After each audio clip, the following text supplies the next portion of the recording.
All right, so it's finally time for me to put my engine together. So as you can see, I have everything prepped. I sprayed some brake clean on the mating surfaces and I wiped them off, made sure they're all nice and clean.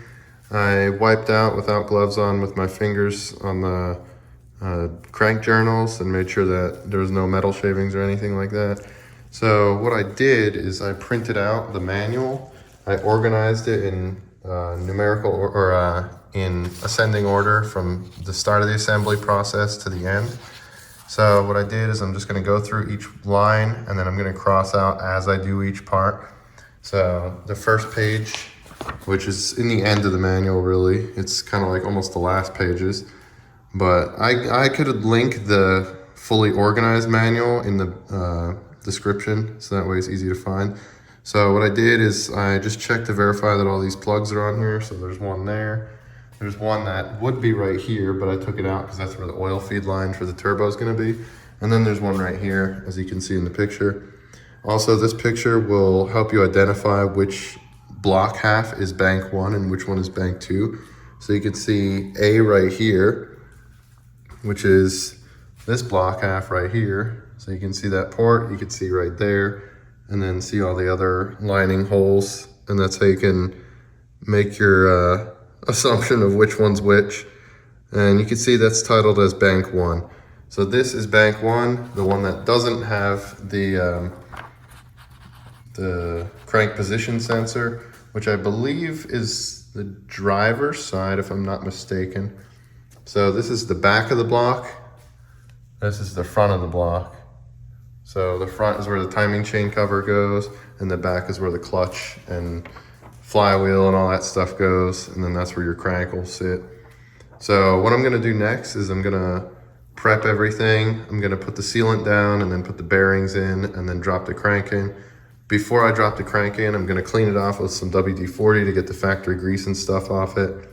I'm gonna drop the bearings in. When I do that, I'm gonna put assembly lube on only the front side of the bearings, the side that is receiving anything on it.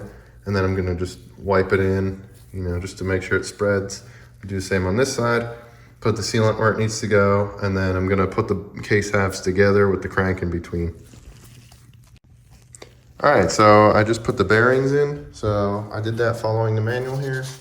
I also labeled my banks too. So I labeled this one B1 and B2, so that way I don't get confused. I'm probably gonna label it A and B, just so that way it helps me even more, because when they reference it in here, it says A and B right there, and then down here it says B. So it goes with the crank bearings, like the main crank bearing or whatever they call it. And then it goes the smooth one, and then the one with the holes in it, or the lines in it, and then the smooth one, then the lines again. I also put this seal in the back here, this O-ring. And then I don't know if you're supposed to oil it. It doesn't say to oil the O-ring or anything, so I'm not going to. And then after that, I'm going to put some assembly lube on it. Ooh, a little bit. It probably has a seal in it. Yeah, it does. It was worth a try. And then after that, I'm gonna wipe down the crank. My machine shop suggested that I use the straw attachment on the brake clean to spray out the oil. To spray out the oil supply holes and all that. So that way if there is any kind of shavings from the factory or whatever, it'll all be good. I was able to bypass some steps, like these steps with all the plates and stuff, because I never took them off, but I still did check them to make sure that they were on there and to make sure that they had sealant and stuff on them. So I'd recommend going through every step as if you're putting it together, even if you don't put it together, some of the stuff, I would still at least double check to make sure that the stuff is there. But yeah, after that, I'm gonna grease up these bearings on the inside. I wiped the backs of them off with my shirt. That's what my machine shop recommended I do, because there's still a little bit of oil and stuff, and I checked it and make sure there's no lint or anything. And then you gotta be careful when you're putting them in, because you don't wanna force them or anything. And then there's little clips on the ends. You want to make sure that they go in the clip side. And I don't know why these ones don't have any clips. Like neither side of them have a clip, which is really confusing to me. So I don't know what keeps them from spinning. Who knows? I mean, there's the groove that they go in here too. So I don't know. I'm very baffled. All right, so I put the crank in, I put some assembly lube on it. I put some assembly lube on the piston journals too, just so that way I don't have to worry about it as much later, because I'm gonna put it on the piston rod bearings too. But in the illustration here, you can see it says to put the crankshaft in bank 2, which you can see the little gasket there too, up at the top right corner, right. It's hard to do because I only have so many hands. But right there, you can see the little gasket. And then if you look at the different pieces and setup and everything, you can see how it is. But at the bottom here, so the bottom here is showing bank 1. And don't get confused by this because it says B, A, B, C, and all that stuff. That is just referring to this little diagram down here saying how to do it. So you're going to put sealant along the top. So along the top here, and then around the holes on each one. And then it's gonna curve around the front. So you can see, it's hard to get this to focus. So it's gonna curve around the front here, it looks like. I don't know if it goes in the groove, but I mean, I guess when I smash the things together, it'll go in the groove. And then it looks like you put some around here as well, and then you put like a strip around here too. So around this hole as well. So I'm gonna try and do that, and then I'm gonna try and put these two together. I won't be able to show me putting it together just because I don't have enough hands. But yeah, I think it'll be fine. Another side note too, make sure the whole crank rotates as well. It shouldn't be that hard to rotate, but I mean, you can see it spins pretty freely. You don't hear any noise, so listen to hear if you hear anything that sounds abnormal, like scraping or bending or anything like that. All right, I just slapped down the sealant. So on here it says to add a little bit thicker here, a little bit thicker here, and I believe it says a little bit thicker here. These might be a little too much, but I mean, I guess we'll find out when I put it together, I guess. This spot's a little sketchy because it's right there next to the bearing. So I think I'm gonna try and, well, I'm gonna just send it, fuck it. All right, I got the pieces together. I had some seepage. I'm gonna just see if I can check in there to see the bolt holes maybe and see if I have some seepage anywhere else. My biggest concern is having seepage on the journal bearings or the journals in general. Everything looks good so far. And I smacked it with the mallet, you know, to seat it down. And I believe everything is where it's supposed to be. It's very interesting. I hope I did everything right. I'm gonna look back at the video to make sure my sealant's in the right spot because I was running out of time just because it says to not wait any longer than 5 minutes and it was a little bit of time. But I think it's fine. I just need to check everything out and make sure everything's good and then I could start putting the bolts in. So now I'm done with this step, which is the sealant step. The next step is where it says don't let it overflow into the oil bearing passages or anything. So next is going to be putting the bolts in and all that. And then torquing them, loosening them, torquing them, loosening them, and just going back and forth like 100 times because that's how fun these engines are. So another important step while you're doing this too, before you start doing your pattern and all that, it says to apply oil to the washers and the mounting bolt threads. This is to prevent the threads from catching when they're not supposed to from friction, and it'll give you a slightly wrong torque reading if it's catching when it's not supposed to, as opposed to sliding smoothly in the threads. So you can see your threads or your mounting holes, and then the manual tells you which direction to do them in. And then also another thing that's important, why you need to know what cylinder or what bank you're working with, is because in here it specifically says to hold it by a specific bank. It doesn't say mount it, don't put it on an engine hoist just yet, or an engine stand just yet. You hold it by the specific bank that it tells you to when you're tightening these.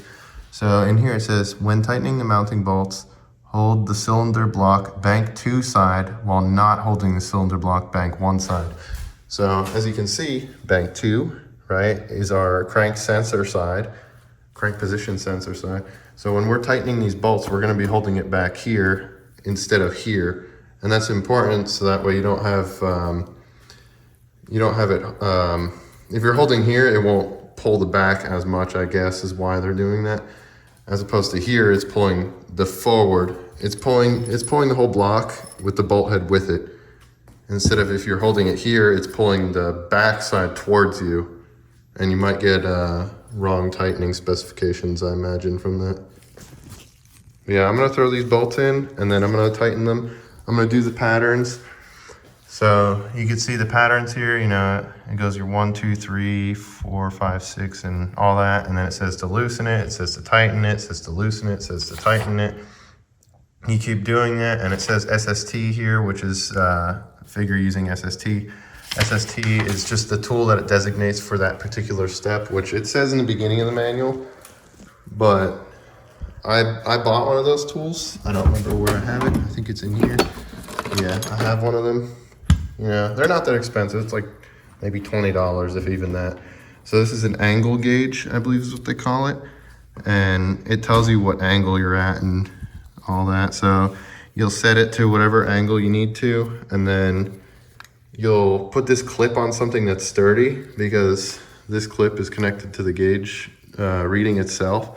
So if you hook this clip up to the right spot, you'll pin it so that way this won't rotate when you're spinning everything, and then you need your lockout too. But yeah, I'm gonna do that and then I will be back.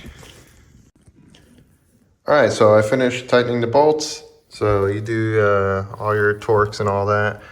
You do like 12.5 foot-pounds and then turn by 60 degrees and all that stuff. And I'm checking the rotation of this, and it feels very tight, but it almost kind of feels like it's getting looser the more that I rotate it. So I don't know if that's just the lube, because it's so thick, the assembly oil.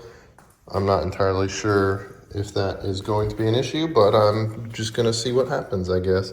So next is the rear main seal. So the rear main seal goes on like this. So this open-ended cut goes inwards, and all the dots face outward. And what the manual says is to get this flush with this. So when you're hitting it in, and it says to not hammer it in kind of oblong. You want to get it in even.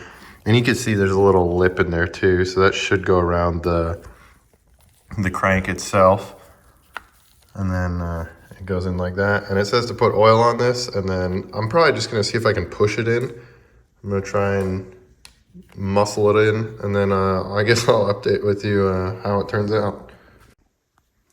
All right, that thing is a pain in the ass to get in unless you have the tool. So there's a tool that goes over it, and it'll let you hit it completely square, even across everything.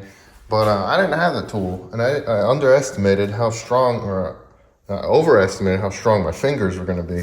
So what I did is I kind of like was pushing it in, and I was rotating the crankshaft at the same time, and I was just pushing in all around as it was rotating, and kind of rotating spinning the seal itself and the crankshaft and all that. And then eventually I got it to slip in to where it was in just enough, and it was kind of like even on all sides, and then I just tapped it with a little mallet. You don't do like really hard, like 1,000-pound smacks. You do like very light taps, and you keep going corner to corner and all that till eventually you get it flush. But I mean, it looks good. It looks like it's in there. I might have to adjust a little bit, but I think for the most part it looks pretty good. You want to check that this lip right here, that it's not curled either. So you can see that lip is not curled, and it's sitting around it properly. So yeah, we're good there. Now I'm gonna slap this son of a bitch on this engine stand, and yeah.